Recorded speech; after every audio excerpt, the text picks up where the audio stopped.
Ang guhit na para sa akin pagdadaig ipagsapalaran sa mga katatan ang pinagulat kaya naman check na saga. Good morning and welcome sa aking munting channel. Hindi na nga alam nitong si David kung saan pa siya ngayon tutungo.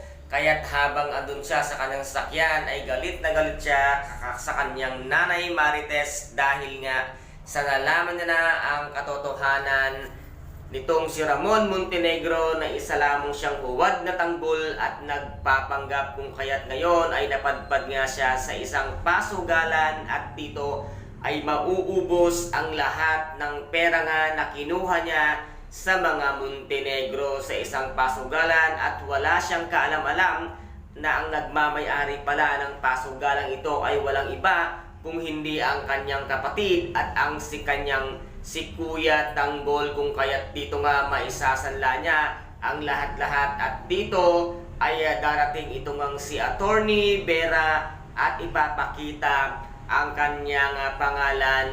Dito nga sa titulo na nakalagay dito ay Jesus Nazareno de Magiba Montenegro. Kaya dito ay ipakikita nga ni Divina na meron nga isang tauhan or naglalaro sa kanilang pasugalan at makita nga dito ni Tanggol ang kanyang pangalan dito na Jesus Nazareno de Magiba Montenegro. Dito ay madidiskubre ni Tanggol na ang kanya palang kapatid na si David ang nagnakaw ng kanyang identity. Kaya dito nga ay muli na silang maghaharap at dito ay sasabihin ni Tanggol at magugulat nga itong si David na makikita niya sa kanyang harapan ang kanyang Kuya Tanggol at sasabihin dito na ikaw pala at ikaw ang nagnakaw ng pagkatao ko kung kaya't dito ay bubugbugin nga nitong si Tanggol si David.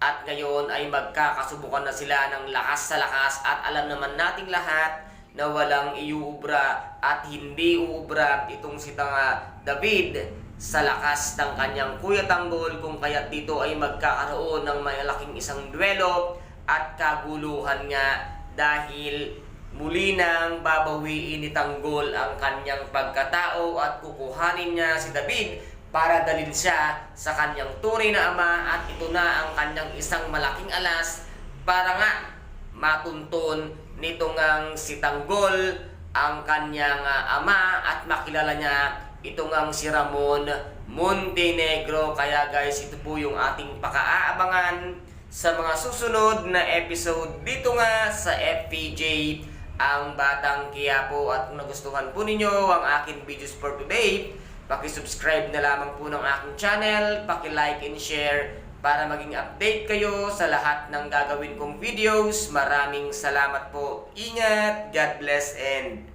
bye-bye!